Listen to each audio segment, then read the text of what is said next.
How's it feel right now to be like a win away? It feels good. I think it's we're happy with the out last night, but we know there's a lot of work to be done.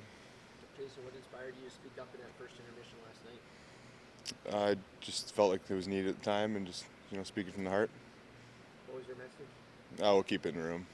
What did you like about that response, though? Yeah, I love the response. I think there was great desperation from our group. I think we recognized the situation we were in and had a great pushback. What lessons can the group take from past playoffs about killer instinct and finishing things when you have the chance?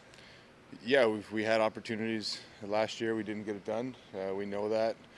And then you get into a game 7 and anything can happen. So I think we've given ourselves 2 chances to win a series, but more importantly, there needs to be urgency and similar urgency that we had last game to come back from down. That urgency has to follow us to Tampa.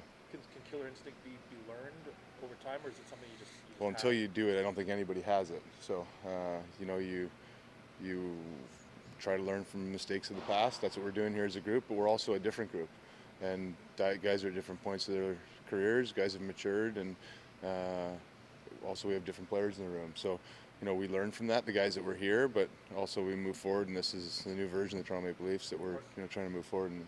So part of it too, you win tomorrow, you buy yourself a rest. Is that part of the motivation as well?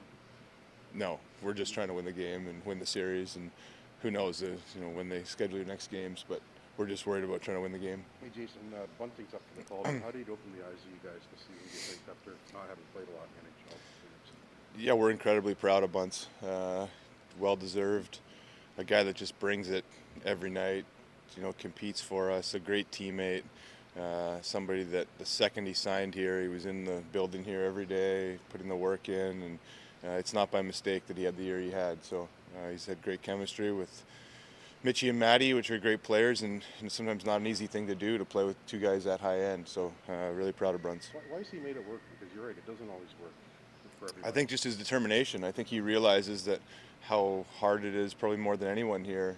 He spent a lot of time in the minors working to get to this point, and then to be given an opportunity to play with some of those guys. I think when he got that opportunity, it was his and he didn't want to let it go. But he also started playing, he played in the 4th line with me for a little bit. He played, this wasn't handed to him. This wasn't something that was just given to him. Other guys got chances ahead of him, and once when he got it, he was able to grab it. What was your message to Jack midway through the game there? I'll keep it between us. What do you think of how he responded? I mean, he got pulled in the one game, 2 early goals.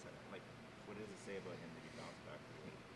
Yeah, I think you're starting to see the experience that he's gained, by being, a starting goalie now for a while. And I think he's learning that there's games within games, and those are 2 goals that there's nothing he could do. But he really calmed himself down and was phenomenal for us and gave us a chance. The reason why we win that game is because of Jack Campbell, because he makes those saves to give us a chance to stay in the game. Morrison said he's not going to keep for offense. He's reminded himself, you've been in those shoes as a guy who's depended on to produce. How hard is it to do that at this time of year?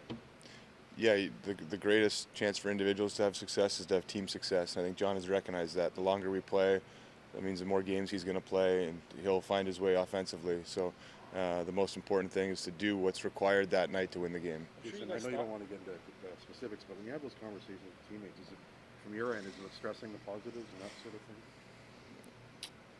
thing? Different, I guess, for different situations. I think, you work together all year and you spend time together all year, and there's a level of trust that's given amongst teammates, and at times and earned, and sometimes you have to say things that maybe are uncomfortable, and sometimes you have to positively reinforce things, and I think that that's all part of the process of being on a team. What did it mean to you to play in that atmosphere last night, Jason? Where did your team play a playoff game in front of a full barn here?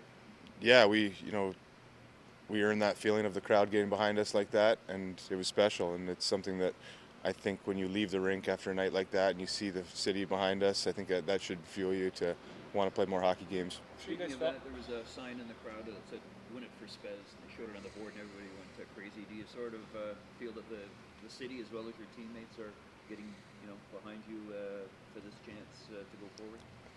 Yeah, I appreciate the support of the city. I think the city's been great to me ever since I've been back here. But I think we all want to win. I think we're all here fighting together, and we've worked really hard to get ourselves in a position to be in the playoffs. And now that we're here, we can't let the moment slip away.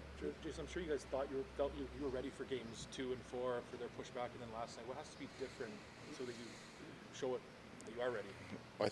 I think there's an increased sense of urgency that has to happen this time of year, and I think that that's a team over there that has won twice now that understands that, and that's why they've been so good after coming off a loss. But we're a team that's learning on the fly, and I think we're hopefully going to take from those 2 losses that we had and learn going into Tampa. Who were some of the leaders or mentors that you had as a young player that helped you? Yeah, I was very fortunate to be a young guy that was a top pick to go to a good team. So I had Daniel Alfredson, Chris Phillips, Wade Redden. Chris Kelly was a guy that I learned a lot from, even though we're the same age. He's a very stoic leader that speaks up at the right times, and very fortunate to come to good teams, and I was knocking on the door there for a few years early in my career. Can you remember a time where maybe Alfie or another one of your teammates spoke up in a game or in a series? Does anything stick out? Not off the top of my head, no. Thanks, Jason. Thanks, guys.